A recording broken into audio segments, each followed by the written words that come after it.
Então, pessoal, indo agora para a parte de exercícios, esse primeiro, sobre as civilizações hídricas, trata sobre a Mesopotâmia. Então, eu vou estar lendo, vocês acompanham o slide ao lado, e vou dando algumas dicas de como a gente pode responder esse exercício, que é basicamente o modo que o Enem faz o exercício hoje, né? Ele pratica interdisciplinaridade. No caso desse exercício aqui, além do conhecimento histórico, a gente vai utilizar a interpretação de texto. Bom, ele é da UFSC, começa assim: Bagdá. O famoso tesouro de Nimrud, desaparecido há 2 meses em Bagdá, foi encontrado em boas condições em um cofre no Banco Central do Iraque, em Bagdá, submerso em água de esgoto. Segundo informaram as autoridades do Exército norte-americano, cerca de 50 itens do Museu Nacional do Iraque estavam desaparecidos desde os saques que seguiram a invasão de Bagdá pelas forças de coalizão anglo-americana. Os tesouros de Nimrud datam de aproximadamente 900 anos antes de Cristo e foram descobertos por arqueólogos iraquianos nos anos 80, em 4 túmulos reais na cidade de Nimrud, perto de Mossul, no norte do país. Os objetos de ouro e pedras preciosas foram encontrados no cofre do Banco Central, em Bagdá, dentro de um outro cofre, submerso pela água da rede de esgoto. Os tesouros, um dos achados arqueológicos mais significativos do século XX, não eram expostos ao público desde a década de 90. Uma equipe de pesquisadores do Museu Britânico chegará na próxima semana em Bagdá para estudar como proteger os objetos. O Estado de São Paulo, versão eletrônica, em junho de 2003.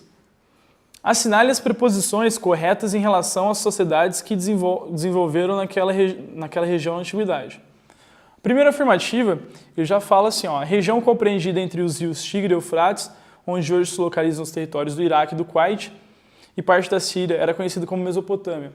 No próprio texto, está afirmando isso, né?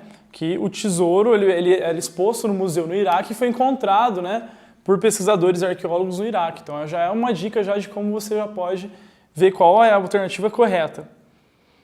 Segunda alternativa, eu já trabalho. Na Mesopotâmia viveram diversos povos, entre os quais podemos destacar os sumérios, acádios, assírios e babilônicos. Assim como a gente viu na aula. É uma afirmativa quase óbvia, né? A gente sabe que a Mesopotâmia ela foi povoada por diversos povos.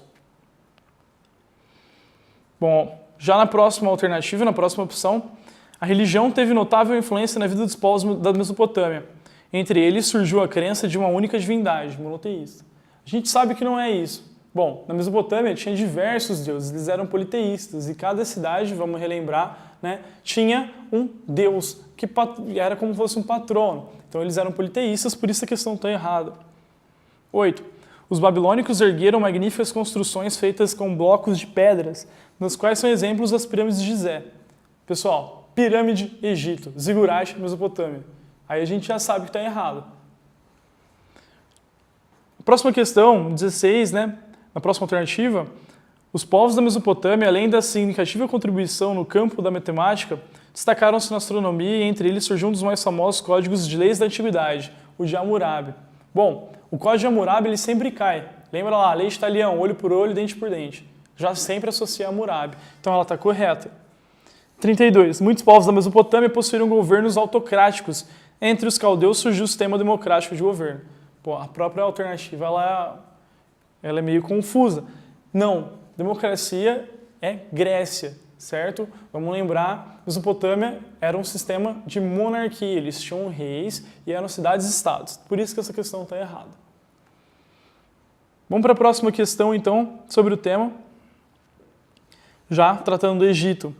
Em todos os estágios da antiga civilização egípcia, a tumba tinha 2 partes, uma abaixo do solo para abrigar o cadáver e uma segunda área, acima, para as oferendas.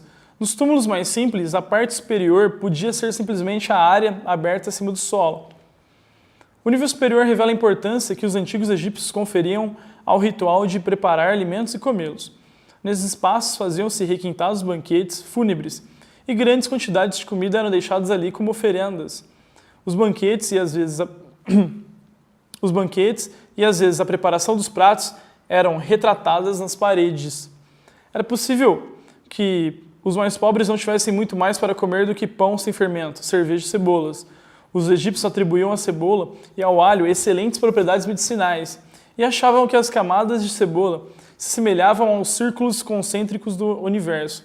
Era costume colocar cebolas nos cadáveres mumificados, às vezes no lugar dos olhos.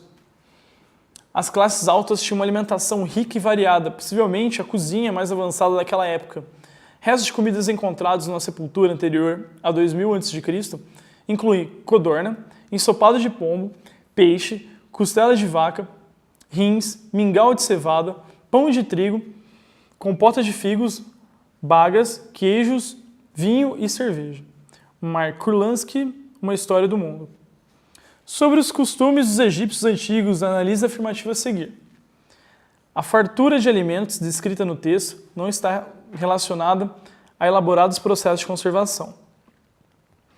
Como as estreitas faixas da terra fértil ao longo das margens do Nilo eram a sua principal fonte de subsistência, os egípcios se davam ao luxo de apenas buscar a comida quando precisavam, não se preocupando, portanto, em estocar os alimentos. Bom, qual que é o erro nessa questão, nessa afirmação?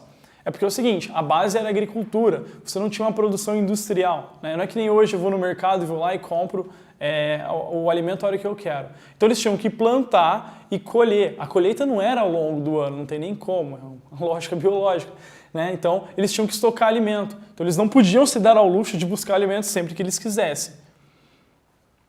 Bom, a afirmativa 2, já trata o seguinte. O texto permite inferir que os egípcios primavam pela equidade entre os variados grupos que constituíam a sociedade. Em outras palavras, uma das características mais marcantes da civilização egípcia era a igualdade social, verificada inclusive no acesso aos alimentos. Não, no próprio texto está dizendo que as refeições não eram iguais. E na nossa aula a gente viu que uma das principais características da sociedade egípcia é a desigualdade social, né? O faraó era tratado como um deus, né? E seus próximos eram beneficiados. A maior parte da população era excluída. Então, não. Na afirmativa 3, né, já diz o seguinte. O texto fornece as informações sobre vários aspectos da cultura egípcia, como arquitetura, alimentação, costumes funerários e organização social.